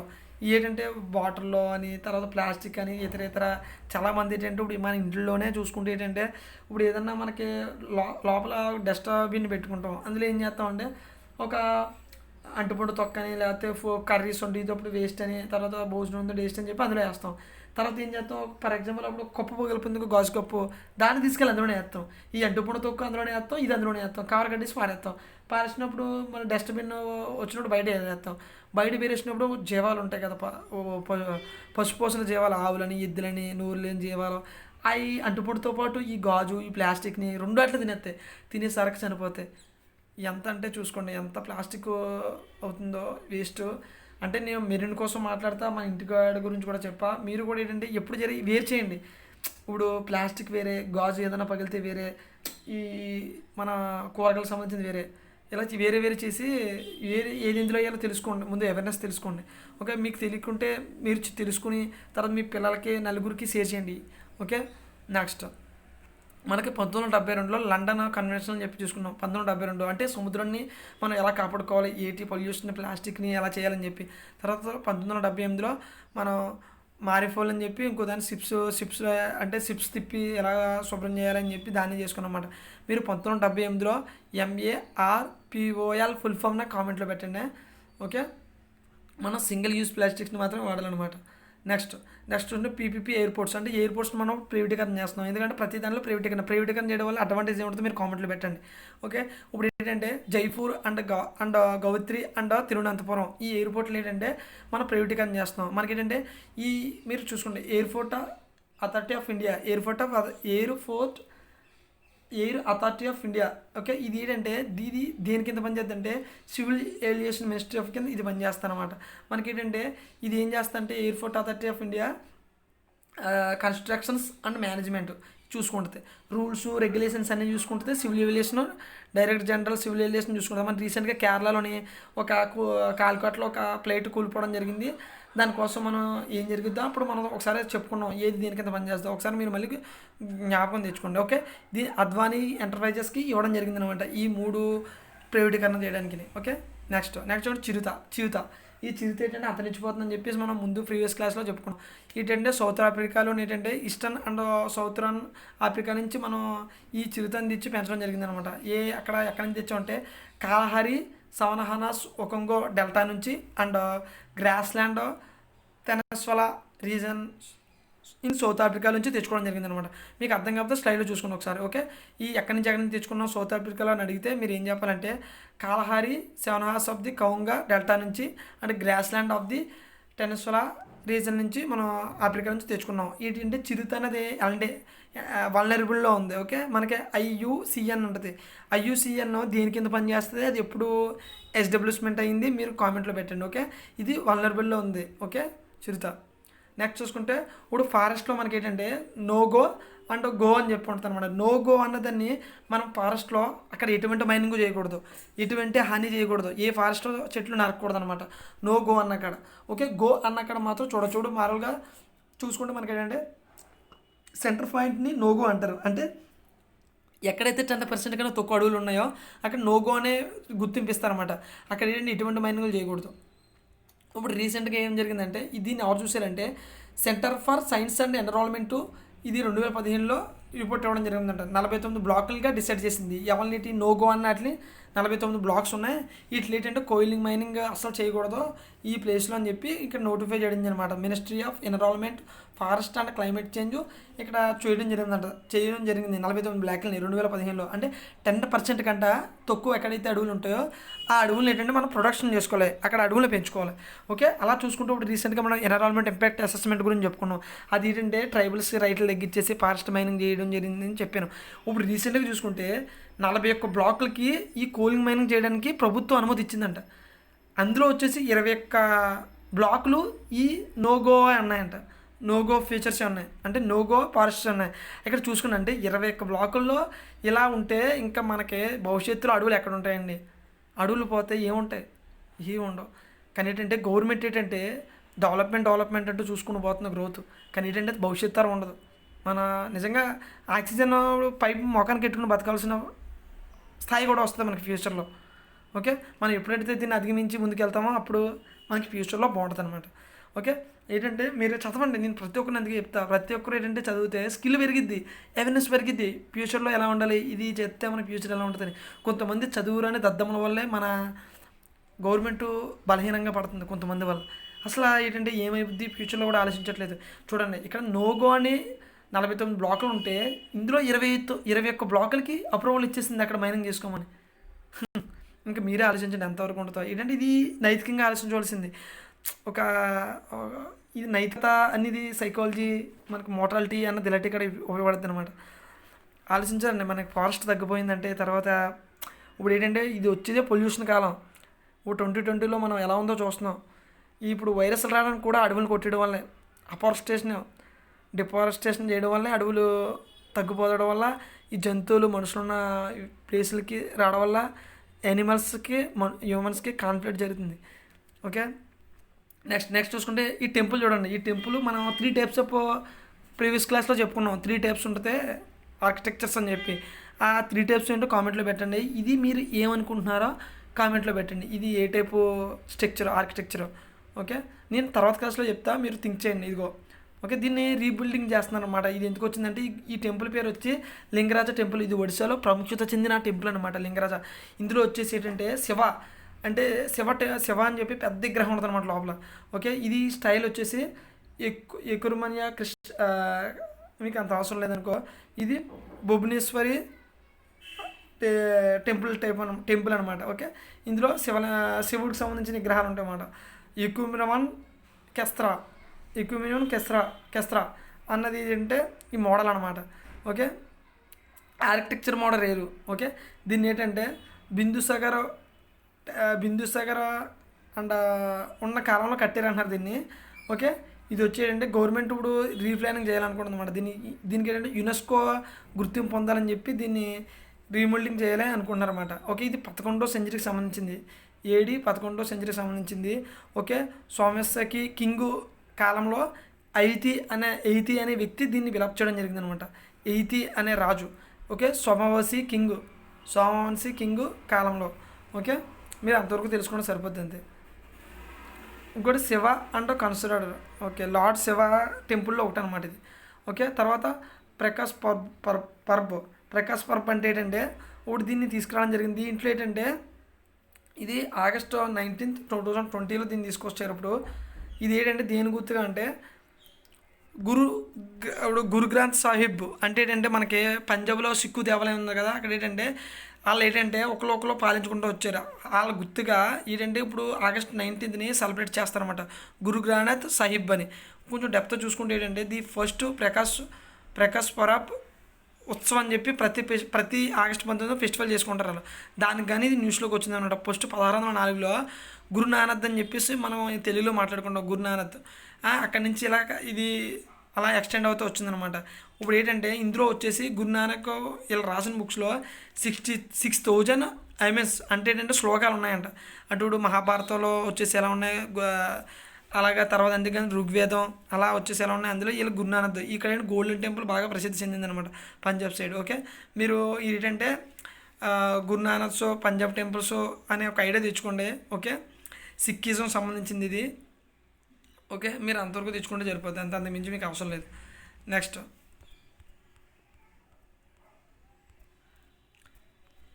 నెక్స్ట్ చూసుకుంటే మనకి నేషనల్ రిక్రూట్మెంట్ ఏజెన్సీ అని చెప్పి కొత్తగా తీసుకొచ్చారు. నేషనల్ రిక్రూట్మెంట్ ఏజెన్సీ ఇది ఎందుకు తీసుకొచ్చారంటే ఇప్పుడు ఫర్ ఎగ్జాంపుల్ బ్యాంకింగ్లో జాబ్ రాయాలనుకో దానికి ఒక ఎంట్రన్స్ టెస్ట్ పెడుతున్నారు. ఎస్ఎస్సి రాయాలనుకో దానికి ఒక ఎంట్రన్స్ టెస్ట్ పెడుతున్నారు. అలా కాకుండా రైల్వే బోర్డులు రాయాలంటే దానికి ఒక ఎంట్రన్స్ టెస్ట్ పెడుతున్నారు. ఇలాగా గవర్నమెంట్కి చాలా బర్డెన్ అయిపోతుంది. ఈ ఏంటంటే పేపర్ తీయడానికి ఖర్చు కూడా ఎక్కువ అవుతుంది. ఇప్పుడు ఏంటంటే దీన్ని కొత్తగా తీసుకురావడం వల్ల 600 కోట్లు మనకి మిగులుతున్నాయి అన్నమాట. ఇది అంటే ఏంటి, తర్వాత అడ్వాంటేజ్ ఏంటి, మొత్తం డెప్త్ చూసుకుంటారు. ఇప్పుడు ఏంటంటే దీన్ని నేషనల్ రిక్రూట్మెంట్ ఏజెన్సీ కింద తీసుకొస్తున్నారు. ఇందులో ఏంటంటే నేషనల్ ఎలిజిబిలిటీ ఫిలిమ్స్ అని చెప్పి దీన్ని తీసుకొస్తున్నారు 2020. ఇది ఏంటంటే ఎస్ఎస్సి అండ్ ఇందులో ఐబీబీసీ. మీరు ఐబీబీసీ అంటే ఏంటి కామెంట్లో పెట్టండి, ఫుల్ ఫామ్. ఆర్ఆర్బీ కూడా కామెంట్లో పెట్టండి. ఇలా ఈ 3 ఏంటంటే ఒకటి చేసి ఒకే టెస్ట్ పెడతారనమాట, నేషనల్ ఎలిజిబిలిటీ అని. ఇది 3 years వరకు ఎలిజిబిలిటీ ఉంటుంది. ఒకసారి రాశారు ఇంకో 3 yearsలో నువ్వు ఎప్పుడన్నా మెయిన్స్ రాసుకోవచ్చు. అంటే ఏది మెయిన్స్ అన్నా ఈ 3 వాటిల్లో దేనికన్నా మెయిన్స్ రాసుకోవచ్చు అనమాట. ఆ టెస్ట్లో క్వాలిఫై అవుతాయి. 3 years వరకు ఎలిజిబిలిటీ ఉంటుంది అనమాట నీకు. ఇందులో చూసుకుంటే ఏంటంటే ఇది కామన్ ఎంట్రన్స్ టెస్ట్ టైప్ ఉంటుంది అనమాట. ఇందులో కొంచెం మీరు స్పెషల్గా చూసుకుంటే 10th క్లాస్ లెవెల్లో ఉంటుంది, 12th లెవెల్లో ఉంటుంది, తర్వాత డిగ్రీ లెవెల్లో కూడా ఇది ఉంటుంది అనమాట. ఇది ఏంటంటే నాన్ గవర్నమెంటల్ అంటే ఏంటంటే నాన్ గవర్నమెంటల్ కాదు. ఏంటంటే ఇది 12 లాంగ్వేజ్ల్లో ఉంటుంది. ఇది ఆన్లైన్ టెస్ట్ అనమాట. ఒక వ్యక్తి కూర్చున్నాడు చూడ అక్కడ పర్సన్, ఇలాగ ఆన్లైన్ టెస్ట్లో ఉంటుంది. ఫిలిం సెంటర్ దీన్ని. ఓకే, నార్మల్గా ఏంటంటే మనకి సంవత్సరానికి 1,25,000 జాబులు రిలీజ్ అవుతుంటే 2,50,000 మంది, 2,50,00,000 మంది ప్రిపేర్ అవుతున్నారు. ఏంటంటే వీటికి ఏంటంటే గ్రూప్ బి అని, గ్రూప్ సి అని ఇవన్నీ కూడా రాయడం వాళ్ళకి ఏంటంటే రకరకాల టెస్ట్లకి రకరకాలుగా ప్రిపేర్ అవ్వాల్సి వస్తుంది. అందుకని చెప్పి ఇలా కాదు, ఒక టెస్ట్గా ప్రిపేర్ అవ్వాలని చెప్పేసి దీన్ని తీసుకొచ్చారనమాట. ఓకే, ఇంకా డెప్త్ చూసుకుంటే అంటే ఇప్పుడు ఇది ఉంది కదా, ఇది ఇందులో ఏంటంటే ఇది ఇప్పుడు ఏంటంటే ఇప్పుడు గ్రూప్ 1 సివిల్ ఇలా వేరే క్యాటర్లోకి వస్తారు, ఇదేమో వేరే క్యాటర్లోకి వస్తుంది. ఓకే, ఇందులో ఏంటంటే ఏముంటాయంటే ఇప్పుడు ప్రజెంట్ ఎస్ఎస్సి, ఐబీపీసీ, ఆర్ఆర్బీ వీటికి ఎంట్రన్స్ టెస్ట్ ఒకటే చేస్తారు. తర్వాత ఏంటంటే ఫోన్ ఇది కూడా మామూలు కలిపేస్తారు. ఇది ఏంటంటే నాన్ టెక్నికల్ జాబ్స్ టైప్ అనమాట. ఓకే, తర్వాత చూసుకుంటే ఏంటంటే మీకు నేను స్లోగా చెప్తున్నాను, ఎందుకంటే ఇది ఫస్ట్ టైం చెప్తున్నాను కాబట్టి మీకు కొంచెం అర్థం కాదని చెప్పేసి కొంచెం చెప్పి మీకు గ్యాప్ ఇస్తున్నాను, ఎందుకంటే మీరు స్లైడ్ చూసుకుంటూ చదువుకుంటారని. ఓకే, ఇది చూసుకుంటే నేషనల్ రిక్రూట్మెంట్ ఏజెన్సీ. ఇందులో ఏంటంటే ఇది 3 డిపార్ట్మెంట్ తీసుకుంది, ఎస్ఎస్సి, ఐబీపీసీ, ఆర్ఆర్బీ. ఫ్యూచర్లో ఇంకా ఇందులో జాబులు కలిపేస్తారో, ఇది ఒకే టెస్ట్ పెడతారో. ఇది 3 years వరకు ఎలిజిబిలిటీ ఉంటుంది. ఇందులో ఏంటంటే నువ్వు మెయిన్స్కి దేనికన్నా రాయొచ్చు. ఓకే, అంతవరకు మీరు తెలుసుకుంటే సరిపోతే, అంతకు మించి అవసరం లేదు. ఓకే, నెక్స్ట్ చూసుకుంటే మనకి సివిల్ ఏవియేషన్ మనం మాట్లాడుకున్నాం ఇందాకే. ఏంటంటే మనకి ఎయిర్పోర్ట్లోని 3 వాటిని ప్రైవేటీకరణ చేస్తున్నారని. ఇప్పుడు ఏంటంటే మినిస్ట్రీ ఆఫ్ సివిల్ ఏవియేషన్ కింద ఈ ఎయిర్పోర్ట్ అథారిటీ ఆఫ్ ఇండియా పనిచేస్తుంది. ఓకే, మనకి ఇది ఇన్ఫ్రాస్ట్రక్చర్, అది ఇన్ఫ్రాస్ట్రక్చర్ అంటే కన్స్ట్రక్షన్ చూసుకుంటుంది. తర్వాత వచ్చి సివిల్ ఏవియేషన్ రెగ్యులేషన్స్ అన్నీ ఇది చూసుకుంటుంది. ఓకే, ఇందులో ప్రైవేట్ని తీసుకురావడం జరుగుతుంది. ఓకే, మీరు అంతవరకు తెలుసుకోండి సరిపోతుంది. నెక్స్ట్ చూసుకుంటే ఫ్లడ్స్. ఇప్పుడు ఫర్ ఎగ్జాంపుల్ ఇక్కడ 2 మ్యాప్స్ కనపడుతున్నాయా, ఇది చూడండి ఇక్కడ గ్రీన్గా ఉంది ఈ మ్యాప్లో. ఇదే మ్యాప్ని ఏంటంటే ఇక్కడ లేక్ ఉందన్నమాట, గ్రీన్లో ఉన్న లేకు. ఆ లేక్ని ఏంటంటే ఎండబెట్టేసి ఆ లేక్లో ఏంటంటే ఇలా ఇప్పుడు ఇలా బిల్డింగ్లు కట్టారు. ఇక్కడ చూడండి ఆ లేక్ ప్లేస్లో బిల్డింగ్ ఉంది. ఈ బిల్డింగ్ ఉండడం వల్ల ఏంటంటే ఫ్లడ్స్ వచ్చినప్పుడు కూలిపోతున్నాయి. ఏంటంటే ఇప్పుడు ఇక్కడ రిపోర్ట్ ఏం చెప్తుందంటే ఈ వరంగల్ అని డిస్టిక్లో చేశారన్నమాట. ఇలాగ ఈ ఫ్లడ్స్ వచ్చినప్పుడు ఈ బిల్డింగ్స్ కూలిపోతున్నాయి. ఇది ఎందుకంటే ముందుగా మీరు లేక్లా ఉండేవండి, ఎన్విరాన్మెంట్ని నాశనం చేయొద్దు అని చెప్పేసి కొంతమంది అపోజిషన్స్, కొంతమంది ఏంటంటే ఎకనామిస్టులు, ఎన్విరాన్మెంట్ సైంటిస్టులు ఇప్పుడు ఏంటంటే చెప్తున్నారన్నమాట, మీరు లేకుల్ని అంతరించిపోయేలా చేయొద్దు, లేకుని ఉండలేమండి. ఎందుకంటే మనకు వరదలు వచ్చినప్పుడు, వర్షాలు వచ్చినప్పుడు ఆ లేకుల్లో ఏంటంటే వాటర్ వెళ్ళి ఆ వాటర్ అక్కడ బిలప్ అయ్యి మనకి awareness, eco system, green system అలా తీసుకొస్తే ఇప్పుడు అక్కడ వాటర్లో అన్నది అంతరించిపోతే, అక్కడ గ్రౌండ్ లెవెల్లో వాటర్ అన్నది అంతరించిపోతే తర్వాత ఏంటంటే వాటర్ కూడా ఏంటంటే ఇప్పుడు మనం డ్రింక్ బాటిల్ ఎలా కొనుక్కున్నాం, వాటర్ బాటిల్ ఎలా కొనుక్కునే స్థాయికి వచ్చేస్తాం అని చెప్పేసి ఇక్కడ ఇవ్వడం జరిగిందన్నమాట రిపోర్ట్. ఓకే, చూసుకోండి ఈ లేక్ అంతరించిపోయి ఇక్కడ బిల్డింగ్లు వచ్చినాయి. ఈ బిల్డింగ్లే మనకు ఫ్లడ్స్ వచ్చినప్పుడు కూలిపోవడం జరుగుతుంది. ఎందుకంటే కింద అక్కడ ఎలా ఉంటుంది, చిత్త నేల టైపు కింద వాటర్ టైప్ ఉంటుంది. అది ఏంటంటే వరదలు వచ్చినప్పుడు, భూమి ఎర్త్క్వేక్స్ వచ్చినప్పుడు అది కంట్రోల్ అవ్వదు, కింద దిగిపోద్ది అనమాట. దిగిపోయినప్పుడు బిల్డింగ్స్ కూలిపోద్ది, అప్పుడు ఎంతోమంది ప్రాణ నష్టం జరిగింది మనకి. ఓకే, మీరు అంతవరకు తెలుసుకోండి, అంతే సరిపోద్ది. ఇక్కడ చూసుకుంటే మనకి ఏంటంటే ఫ్లడ్స్ రావడానికి రీజన్స్ అందరూ చూసుకోండి. ఫస్ట్లో ఉంది encroachment of floods, plains and wetlands. ఈ వెట్లాండ్స్లోనూ లేక్స్ వస్తాయి అంటే చెరువులు. ఈ చెరువులనే ఎండబెట్టేసి బిల్డింగ్ కడుతున్నారు. అక్కడ ఏమవుద్దండి, అప్పుడు కూలిపోవడం జరిగిద్ది అనమాట. అది వెంటనే జరగదు, లాంగ్ టర్మ్లో జరిగిద్ది ప్రాసెస్ అంతా కూడా. అప్పుడు బాగానే ఉంటుంది, అక్కడ చెరువుని ఎండబెట్టేసి బిల్డింగ్ కట్టడం వల్ల చాలా బాగుంటుంది. తర్వాత అది ఎంతోమంది పీపుల్స్ దాని మీద లీవ్ అవుతారు, జీవిస్తారు. జీవించినప్పుడు ఏమవుతుంది, ఆటోమేటిక్గా ఏదైనా ఫ్లడ్స్ వచ్చినప్పుడు, ఎర్త్క్వేక్స్ వచ్చినప్పుడు, ఇవన్నీ వచ్చినప్పుడు హ్యూమన్ యాక్టివిటీ వల్ల మాత్రమే జరుగుతాయి. మనం ఏంటంటే ఈ అప్రూవల్ ఇచ్చేస్తారు. అప్రూవల్ ఇచ్చేయడం వల్ల ఇప్పుడు మీరు చూస్తున్నారు ఎన్విరాన్మెంట్ ఇంపాక్ట్ అసెస్మెంట్ అప్రూవల్ అవ్వడం వల్ల ఎంత లాస్ జరుగుతుందో. ఇది కూడా అలాగా హ్యూమన్ చేసే చర్య వల్ల. మీకు కావాల్సిన స్లైడ్ నేను చెప్పట్లేదు, చూసుకోండి. Natural reasons, man-made reasons. Next చూసుకుంటే ఏంటంటే మనం మాట్లాడుకున్నాం ప్రైమ్ మినిస్టర్ కేసు, తర్వాత prime minister natural response fund అని. ఇప్పుడు ఏంటంటే మనకి సుప్రీంకోర్టు ఏం చెప్పడం జరుగుతుందంటే ఇప్పుడు ఈ 2 ఉన్నాయి కదా, ఈ కేర్స్లోని మనకి అడిక్ట్ కూడా చేయట్లేదు, కరెక్ట్ చేయట్లేదు, రైట్ టు ఇన్ఫర్మేషన్ యాక్ట్లో కూడా రావట్లేదు. ఇప్పుడు మనకి ప్రధానమంత్రి నేషనల్ రెస్పాన్స్ ఫండ్ ఒకటి ఉంది. ముందు దీన్ని ఏం కలిపి ఏమన్నారంటే వీళ్ళు కొంతమంది ఎకానమిస్టులు, కొంతమంది ఇందులో ఏంటంటే ఇప్పుడు నేషనల్ డిజాస్టర్ మేనేజ్మెంట్ అందులో కలిపేయమన్నారు. అందులో కలపమంటే ఇక్కడ ఏం చెప్పారంటే అది ఎలా కలుపుతాం నేను సుప్రీంకోర్టులో మనం మాట్లాడుకున్నాం. అదేంటంటే అది ఏర్పాటు చేసిన ఉద్దేశం వేరు, ఇది ఏర్పాటు చేసిన ఉద్దేశం వేరు. ఇది కరోనా టైంలో కరోనాని ఎదుర్కోవడానికి అని చెప్పారు, కేర్స్ అని చెప్పి తీసుకొచ్చారు దీన్ని. కానీ దీంట్లో దీంట్లో ఎలా కలపమంటారని చెప్పి అన్నారు. కానీ ఏంటంటే ఇప్పుడు ఏం చెప్పిందంటే సుప్రీంకోర్టు, ఇప్పుడు డిజాస్టర్ మేనేజ్మెంట్ యాక్ట్ 2005లో చేయడం జరిగింది. దాంట్లో ఒక ఫండ్ని ఏర్పాటు చేస్తాం మనం, నేషనల్ డిజాస్టర్ రెస్పాన్స్ ఫండ్ అని చెప్పి 46 సెక్షన్ ప్రకారం దాంట్లో మనం ఎవరైనా ఫండ్ చేయొచ్చు, ఇలా దీంట్లోకి పెట్టండి అని చెప్పి సుప్రీంకోర్టు చెప్పడం జరిగింది. ఇక్కడ ఏంటంటే ఎందుకంటే బోలంతా ఈ కేర్స్కి బోలంతా అమౌంట్ వస్తుంది. ఇప్పుడు మనకి ఏంటంటే రీసెంట్గా చూసుకుంటే కార్పొరేట్ కంపెనీస్ అంటే సిఎస్ఆర్ అని చెప్పి కార్పొరేట్ సోషల్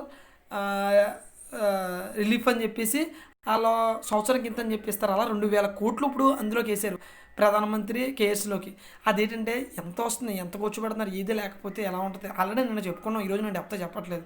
అందుకని చెప్పి దీంట్లో కన్నా నేషనల్ డిజాస్టర్ రెస్పాన్స్ ఫండ్లో కన్నా దీన్ని మళ్ళించండి. ఇలా 2 ఎందుకు, మన దేశం ఒకటే కదా, 2 ఎందుకు, ఇందులో తీసుకొస్తే ఎక్కడైనా డిజాస్టర్ జరిగినా, విపత్తులు జరిగినా దీని ద్వారా ఖర్చు పెట్టండి అని చెప్పి చెప్పడం జరిగింది. మరి ఏం చేస్తారో మనం చూద్దాం. ఓకే, ఎందుకంటే ఇంట్రెస్ట్, అకౌంటబిలిటీ అనేది పీపుల్కి ఉండాలి. ట్రస్ట్ లేకపోతే ఇది public money.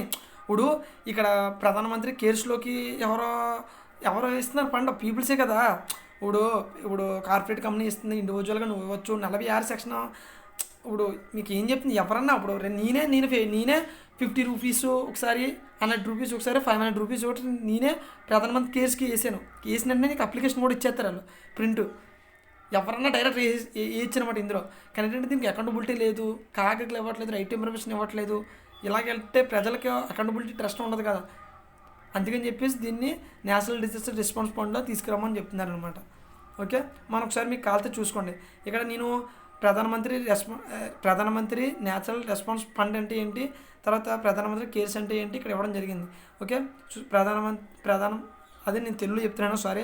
Prime minister citizen assistance and relief in emergency situation fund, ఇది కరోనా టైంలో తీసుకురావడం జరిగింది. అంతకుముందు పెట్టింది ఏంటంటే నేషనల్ రిలీఫ్ ఫండ్, ఇది 1948లో ఎస్టాబ్లిష్ చేశారు.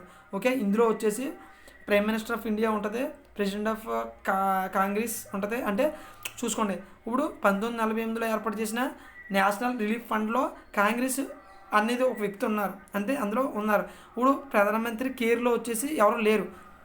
మొత్తం అంతా కూడా ఎవరు ఉన్నారంటే home minister, defence minister, finance minister and 13 expert members ఉన్నారు. అంతేకాని ఏంటంటే అపోజిషన్కి ఇవ్వలేదు, ఇందులో ఒకరికి కూడా. అపోజిషన్కి ఇవ్వాలి కదా, అపోజిషన్కి ఇస్తే ట్రస్ట్ అకౌంటబిలిటీ మనకు ఉంటాయి, ఇవ్వలేదు. అందుకని చెప్పేసి దీన్ని ఇందులో ఏంటి అని చెప్తున్నారనమాట. కానీ ఏం జరిగింది ఇందులో లాసెస్ ఏంటి, మనకు ప్రోసెట్ కాన్సెప్ట్ రెండాట్లో రాసుకోవడం జరిగింది. మీకు స్లైడ్లో చూసుకోండి ఒకసారి. ఓకే, నెక్స్ట్ సోషల్ మీడియా గురించి మనం రోజు మాట్లాడుకున్నాం. సోషల్ మీడియాలో మనకి ఏంటంటే ఇదివరకు అమెరికాలో కానీ ఇండియాలో కానీ ఏం జరిగిందంటే, ఇక్కడ ఫేస్బుక్ అనేది ఏంటంటే దాని డేటాను అమ్మడం జరిగిందనమాట. దీన్ని కేంబ్రిడ్జ్ అనలిటిక్స్ అంటారన్నమాట. కేంబ్రిడ్జ్ అనలిటిక్స్ ద్వారా అమ్మడం జరిగింది. అక్కడ అమ్మడం ద్వారా ఏంటంటే గెలడం జరిగింది. ఇప్పుడు ఏంటంటే దాన్ని సోషల్ మీడియాని రెగ్యులేట్ చేయమని ఇప్పుడు వార్తలో రావడం జరిగింది అనమాట.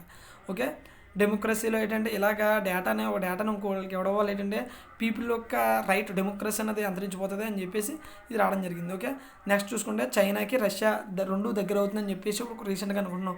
ఎందుకంటే చైనా ఇప్పుడు రష్యా అనేది ఏంటంటే ఆయిల్ ద్వారా ఎక్కువగా అక్కడ గ్రోత్ పెరుగుతుంది. ఆయిల్ ద్వారా ఎలా అంటే ఇప్పుడు ఈ ఆయిల్ వేరే కంట్రీస్కి వెళ్ళడానికి చైనాలోంచి వెళ్ళడం జరుగుతుంది. ఎందుకంటే $400 బిలియన్ ఈ చైనా ప్లేస్ నుంచి యుఎస్ఆర్ అన్నది ట్రేడ్ జరుగుతుంది అనమాట. అందుకని చెప్పి చైనాకి ఇది కొంచెం ఫేవరబుల్గా ఉంటుంది. మనకి చైనాకి గొడవ అయినప్పుడు కూడా అది ఏం చెప్పిందంటే ఇద్దరు వైపు తెలుగుగా చెప్పిందనమాట. ఎలా అంటే నేను న్యూట్రల్గా ఉంటాను, ఆ రెండు పెద్ద కంట్రీస్ మనం మధ్యలోకి వెళ్ళకూడదు, ఆ కంట్రీస్ తెలుగుని ఆ రెండు కూడా మాట్లాడుకుంటాయని చెప్పడం జరిగింది. అంతేగాని మన అయిపోయి చెప్పలేదు, అలా అయిపోయి చెప్పలేదు తెలుగుగా. అలాగని చెప్పి రష్యాని మనం వదులుకోకూడదు, అలాగని చెప్పి రష్యాతో కోపంగా ఉండకూడదు. రష్యాతో ఎందుకంటే రష్యా అనేది ఏంటంటే ఒక ఆర్మీ ప్రొడక్షన్ కానీ లేకపోతే ఏంటంటే మన ఆర్మీకి డిఫెన్స్ సంబంధించిన అన్నీ కూడా మనకి రష్యాలోనే ఎక్కువగా ఎయిడ్లెస్ అని అన్నీ కూడా తయారు చేస్తాయి. ఇప్పుడు మనం దాంతో దాంతో గొడవ పెట్టుకుని దాంతో ఫ్రెండ్షిప్ తగ్గించుకున్నాక మనకే లాస్ అనమాట. అందుకని చెప్పి దాంతో పెంచుకోవాలి. ఇప్పుడు యుఎస్ఏ ఉంది కదా, యుఎస్ఆర్కే అంటే రష్యాకి యుఎస్ఏకే పడదు. అలా అని చెప్పి మనం ఏదో ఒకదానికే తటస్థంగా ఉండకూడదు. యుఎస్ఏ వైపు ఉండాలి, ఇలాగ రష్యా వైపు అంటే న్యూట్రల్ స్థాయిని మనం మెయింటైన్ చేయాలన్నమాట. ఓకే, 1950 నుంచి 1991 వరకు ఏంటంటే చైనాకి రష్యాకి అంత లేవు. ఇప్పుడు ఏంటంటే రష్యాకి చైనాకి పెరుగుతున్నాయి ఫ్రెండ్షిప్ అన్నది. ఇప్పుడు పెరిగినప్పుడు ఏంటంటే మనం కూడా పెంచుకోవాలి. ఇప్పుడు చూసుకుంటే చైనా అనేది ఏంటంటే మావోయిజం, అంటే చైనా అనేది ఏంటంటే ఫార్మర్స్ వైపు మాట్లాడుతుంది అనమాట. ఫార్మర్స్ రైట్ ఎక్కువ ఉంటుంది. ఇక్కడ రష్యా అనేది ఏంటంటే లేబర్స్కి కమ్యూనిజం లేబర్స్ రైట్స్ కోసం పోరాడుతుంది అనమాట.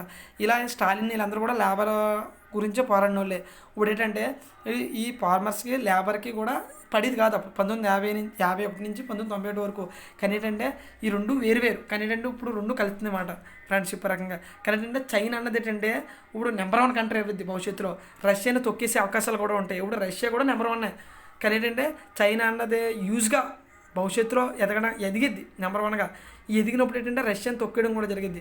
రష్యా అలాంటిదప్పుడు రష్యా కూడా తన రోల్ని పెంచుకుంటూ ముందుకెళ్తుంది. కానీ ఇలాంటిటప్పుడు మనం కూడా మన రోల్ని పెంచుకుంటూ రెండాటితో ఫ్రెండ్షిప్ పెంచుకుంటూ ముందుకు వెళ్ళాలన్నమాట. ఓకే, నెక్స్ట్ ఇక్కడ చూసుకుంటే ఇది $400 బిలియన్ ఇక్కడ రష్యా ఉంది. ఈ రష్యా నుంచి ఇలా చైనా భాగంలోంచి ట్రేడ్ జరిగిద్ది అనమాట యూరోప్ కంట్రీస్కి, ఇలా మొత్తం అంతా కూడా. ఓకే, అందుకని చెప్పి రష్యా చైనాకి కొంచెం ఫేవరబుల్గా ఉంటుంది. ఇక్కడ చైనా చూడు అక్కడ నార్త్ స్ట్రీమ్ 2 స్ట్రీమ్ 1 అని చెప్పి ఉంటాయన్నమాట. చైనా ప్రాంతం నార్త్ స్ట్రీమ్ 2, ఈ నార్త్ స్ట్రీమ్ 2 నుంచే యూరోప్స్కి రష్యా అనేది ట్రేడ్ చేస్తుంది అనమాట ఆయిల్ని, గ్యాస్ లైన్స్. ఓకే, చూసుకుంటే ఇది ఇలాగనమాట. Russia, Mongolia, Korea, Kazakhstan, Tajikistan మీకు మ్యాప్ ఐడియా వస్తేనే చూపిస్తాను. ఓకే, నెక్స్ట్ ఇప్పుడు ఏంటంటే చూసుకుంటే మిలిటరీ వైజ్గా, స్ట్రాటజీగా, ఎకనామిక్గా రష్యా ఇప్పుడు మొదటి స్థానంలో ఉంది. కానీ చైనా కూడా ఇప్పుడు ఎదుగుతుంది. చైనా కూడా నెంబర్ 1 కంట్రీ అయిపోతుంది కూడా. ఇప్పుడు ఎందుకంటే చైనా అన్నది యుఎస్ఏ ఎక్కడైతే వీక్ అవుతుందో అక్కడ చైనా ఆ ప్లేస్ని ఫిలప్ చేసుకుంటూ వచ్చేస్తుంది అనమాట. ఓకే, నెక్స్ట్ చూసుకుంటే మనకైతే కంటెంట్ ఆఫ్ కోర్ట్ గురించి డైలీ మాట్లాడుకున్నాం చూసారా. మనకి డైలీ చేయడం వల్ల, చదవడం వల్ల ఇది అడ్వాంటేజ్ అనమాట. ఓకే, ఇప్పుడు కంటెంట్ ఆఫ్ కోర్ట్ని ఏంటంటే సుప్రీంకోర్టుని ఏంటంటే ఇప్పుడు మనం రీసెంట్గా ప్రకాష్ భూషణ్ని అరెస్ట్ చేయడం, అదే డిటెన్షన్లో పెట్టడం జరిగింది అని చెప్పాం కదా. దాన్ని ఏంటంటే కొంతమంది జడ్జిలు, అంటే నిపుణ్యం ఉన్న జడ్జిలు ఏం చెప్తున్నారంటే, అంటే మాజీ సుప్రీంకోర్టు చీఫ్ జస్టిస్గా ఉన్న వాళ్ళు ఏం చెప్తున్నారంటే, సుప్రీంకోర్టుకి ఒకసారి శిక్ష చేసిన తర్వాత దాన్ని రివ్యూ చేసుకుంటే కూడా అవకాశాలు ఉంటాయి. అంటే ఒకసారి తప్పు అని చెప్పిద్ది, ఇంకోసారి రైట్ అని చెప్పిద్ది అనమాట. అదే శిక్షనే అలాగే చేసే అవకాశం ఉంది. మీరు మనకి సుప్రీంకోర్టు అంటే పీపుల్కి ఒక ట్రస్ట్ ఉంటుంది, అకౌంటబిలిటీ జస్టిస్ మీద, మీరు దాన్ని పోగొట్టొద్దు అని చీఫ్ జస్టిస్ చెప్పడం జరిగింది అన్నమాట. మీకు మళ్ళీ రివర్స్ చేసుకునే అవకాశం ఉంది, రివైజ్ చేసుకునే అవకాశం, మీరు రివైజ్ చేసుకుని అతన్ని ఇడిపించండి. ఎందుకంటే మనం క్రిటిసైజ్ చేశారని ట్విట్టర్లో రాశారని చెప్పి మనం కంటెంట్ ఆఫ్ కోర్ట్ విధించకూడదు. కంటెంట్ ఆఫ్ కోర్ట్ ఇదంటే కంటెంట్ ఆఫ్ కోర్ట్ ఒక రైట్ అయిపోతుంది. కంటెంట్ ఆఫ్ కోర్ట్ అనేది ఏంటంటే జ్యుడిషియల్కి ఉన్న ఒక పవర్, ఆ పవర్ ఎప్పటికీ కూడా కించపరచకూడదు, పవర్కి క్రిటిసైజ్ అనేది రాకూడదని చెప్పి కొంతమంది జస్టిస్ చెప్పడం జరిగింది. అవి మనం కేసులు ఎందులో చెప్పారు ఏంటి అవన్నీ కూడా కొంచెం ఎగ్జాంపుల్తో సహా చెప్పుకున్నారు. ఓకే, మనం చూసుకుంటే ఏంటంటే ఫస్ట్కి వచ్చి AK Gopalam case, very very important అనమాట. ఈ కీవర్డ్స్ మీరు ఖచ్చితంగా రాసుకోవాలి. ఏకే గోపాలం కేసు అని 1950లో జరిగింది. ఈ కేసులో ఏం చెప్పడం జరిగిందంటే, ప్రొసీడర్ ఎస్టాబ్లిష్డ్ బై లా అని చెప్పడం జరిగింది. ఏంటంటే ఈ కేసులో ప్రొసీడర్ ఎస్టాబ్లిష్డ్ బై లా అని చెప్పింది 1950లో. అంటే ఆర్టికల్ 20 ప్రకారం ఏంటంటే ఒక రైట్ ఉంటుంది ప్రజలకి, ప్రొసీడ్ ఎస్టాబ్లిష్డ్ లా ప్రకారం వెళ్ళాలి, లాకే దాటి ఎవరు వెళ్ళకూడదు అని చెప్పేసి మామూలుగా వాదించలేదన్నమాట అప్పుడు సుప్రీంకోర్టు. అప్పుడు ఏంటంటే అక్కడ సిచ్యువేషన్ బట్టి అక్కడ జరిగింది. తర్వాత కేసులో తర్వాత ఏంటంటే మేనకా గాంధీ అని చెప్పి 1978లో కేసు జరిగింది. అంటే ఏంటంటే మేనకా గాంధీ ఏంటంటే వేరే కంట్రీకి వెళ్ళకూడదని చెప్పేసి ఆపేయడం జరిగింది అనమాట. ఆపేసినప్పుడు ఏంటంటే అక్కడ Maneka Gandhi due procedure of law అని చెప్పింది. అక్కడ ఏం చెప్పింది, ప్రొసీజర్ ఎస్టాబ్లిష్డ్ బై లా. అంటే ఇక్కడ ఏంటంటే ఈ లా ప్రకారమే మనం నడుచుకోవాలని చెప్పింది. తర్వాత ఈ లాని ఏం చెప్పిందంటే కొన్ని మినహాయింపులు కూడా ఉంటాయి ఈ లాక్ అని చెప్పి, due procedure of the law change చేయొచ్చు సిచ్యువేషన్ బట్టి అని చెప్పి సుప్రీంకోర్టే అక్కడ చెప్పింది ఒకటే, ఇక్కడ చెప్పింది దానికి వ్యతిరేకం. అంటే ఇక్కడ సుప్రీంకోర్టు ఎప్పుడు ఎలా ఉంటుంది, మౌలిక స్వరూపం ఎలా ఉంటుంది అంటే సుప్రీంకోర్టుది సందర్భాన్ని బట్టి మారద్దనమాట, సిచ్యువేషన్ బట్టి లా అన్నది ఉంటుంది అని చెప్పి. ఇప్పుడు ఫర్ ఎగ్జాంపుల్ న్యాయం అనేది ఏంటంటే ఒక కరెక్ట్ అనిపిద్దు, ఇంకొకటి కరెక్ట్ అనిపించదు. అలాగే సిచ్యువేషన్ బట్టి న్యాయం వేరు ధర్మం వేరు, మీరు గుర్తుపెట్టుకోండి. న్యాయం వేరు ధర్మం వేరు. ఓకే, ఇంకోటి ఉంటుంది న్యాయం వేరు ధర్మం వేరు, ఇంకోటి ఉంటుంది నిజం వేరు. ఇప్పుడు నిజం ఏది అబద్ధం, ఈ మూడు వాటికి కూడా తెలిసిన వాళ్ళు వివేకులు అవుతారు. ఈ మూడు వాటికి చాలా ఉంటుంది, ధర్మం, న్యాయం, నిజం. ఈ మూడు వాటిని మీరు తెలిస్తే కామెంట్లో పెట్టండి. తర్వాత నేను ఒకవేళ డౌట్ ఉంటే నన్ను అడగండి, నేను క్లాస్లో ఎక్స్ప్లెయిన్ చేస్తాను. ఓకే, ఇప్పుడు ఏకే గోపాలం కేసులో 1950లో ఏం చెప్పింది, ప్రొసీడర్ ఆఫ్ ది లా అని చెప్పింది. Okay, procedure established by law అని చెప్పింది. అదే మేనకా గాంధీ కేసులో ఏం చెప్పింది, due procedure of the law, అంటే సందర్భాన్ని కూడా మార్చుకోవచ్చు, రివైజ్ చేసుకోవచ్చు అని చెప్పింది. అంతేకాకుండా మళ్ళీ ఇంకో కేసు 1976లో, కేసుల సంవత్సరాలు కూడా గుర్తుపెట్టుకోండి మీరు. 1950లో ఏకే గోపాలం కేసు, తర్వాత మేనకా గాంధీ కేసు 1978, తర్వాత వచ్చి ఏడిఎం జబల్పూర్ 1976 కేసులో ఏం చెప్పిందంటే ఏబిఎస్ కార్పొరేషన్స్ ఎప్పుడు పడితే అప్పుడు విధించకూడదని చెప్పింది. అంటే క్లైమ్డ్ ఏబిఎస్ కార్పస్ క్లైమ్ చేయడానికి ఉపయోగపడదు ఏబిఎస్ కార్పస్ అని చెప్పి ఈ ఏడిఎం జబల్పూర్ కేసులో 1976లో జరిగింది. తర్వాత వచ్చేసి మనకి కేసీ పుట్టస్వామి కేసులో ఏబిఎస్ కార్పస్ అన్నది యూజ్ చేయొచ్చు అని చెప్పడం జరిగింది అనమాట. అంటే ఇక్కడ మీరు ఏం థింక్ చేయాలంటే సుప్రీంకోర్టు అన్నది సందర్భాన్ని బట్టి మాట్లాడితే సిచ్యువేషన్ బట్టి అని థింక్ చేయాలి. దానికి అదే రివైజ్ చేసుకుంటే అవకాశాలు కూడా సుప్రీంకోర్టుకు ఉన్నాయి అని చెప్పి మీరు యూజ్ చేయాలి. తర్వాత కేదార్నాథ్ కేసులో కూడా 1962లో కూడా అలాగే చెప్పడం జరిగింది అనమాట. ఓకే, తర్వాత వచ్చేసి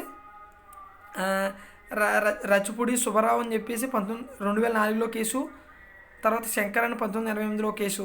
మీరు ఏంటంటే వీటికన్నా ముందు 4 కేసులు ఇంపార్టెంట్ అనమాట. ఆ కేసులు మీరు గుర్తుపెట్టుకోండి. ఓకే, నెక్స్ట్ చూసుకుంటే నేషనల్ ఎడ్యుకేషన్ పాలసీ. మనం ఆల్రెడీ నేషనల్ ఎడ్యుకేషన్ పాలసీల గురించి చెప్పుకున్నాం. దీంట్లో ఏంటంటే అటానమీ ఏంటంటే ఏదైతే బాగా పర్ఫార్మెన్స్ చేస్తే వాటికి గ్రాడ్యుయేట్ అటానమీ అని చెప్పి చెప్పడం జరిగింది మనకి నేషనల్ ఎడ్యుకేషన్ పాలసీలో.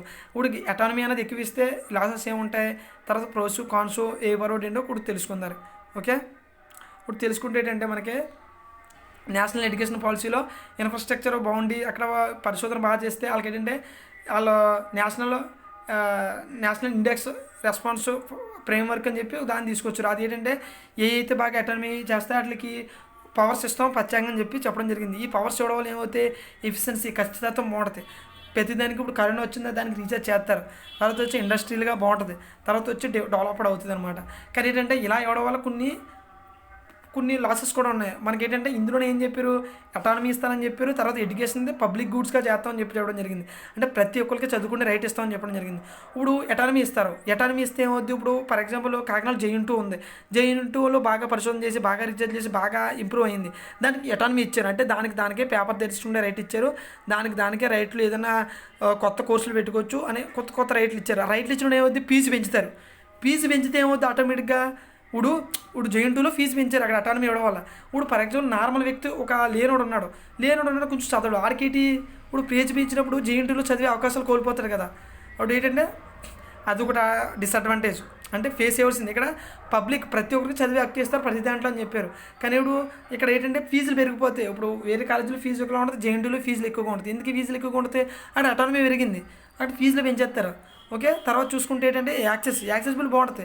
కానీ గవర్నమెంట్ మామూలుగా అండర్ రెగ్యులేటరీ ఉంటాయి కదా, ఇప్పుడు రెగ్యులేట్ చేసేది ఒకలా ఉంటాయి, అండర్ రెగ్యులేట్ ఒకలా ఉంటాయి. ఎందుకంటే రెగ్యులేట్ చేయని ఎలా ఉంటాయి, దాని అటానమీ దాన్ని నచ్చినట్టు వెళ్తాయి. రెగ్యులేట్ చేసేటిని కొంచెం తగ్గిపోతుంటాయి.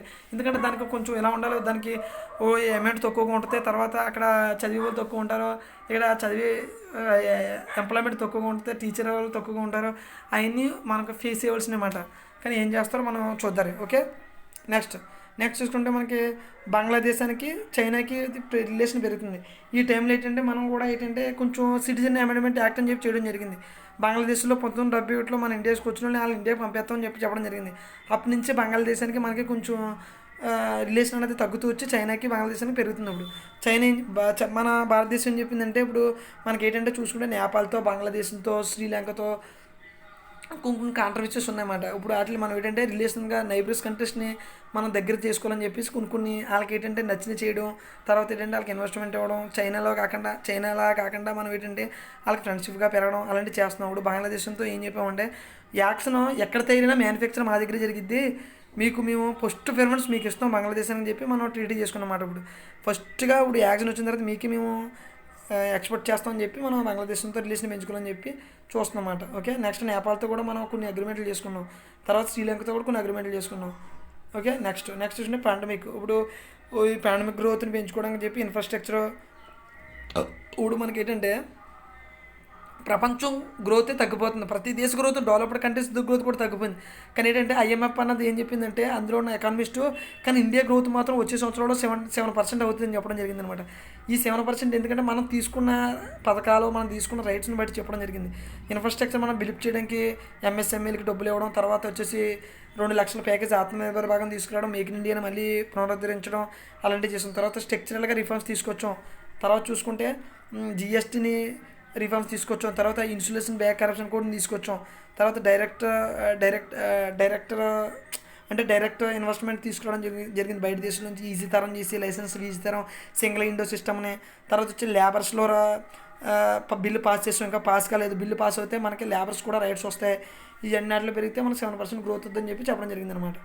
నెక్స్ట్ చూడండి నావీ ప్రకారంగా చూస్తే మన ఇండియా చాలా బాగుంది, నావీలో చాలా సెక్యూరిటీని పెంచాం, నావీలో మనం చాలా దృఢంగా ఉన్నాం అని చెప్పి రాజ్నాథ్ సింగ్ గారు చెప్పారు. ఎందుకంటే నావీలో అవేర్నెస్ తీసుకొచ్చాం, ప్రతిదీ నావీలో ఇన్ఫ్రాస్ట్రక్చర్గా.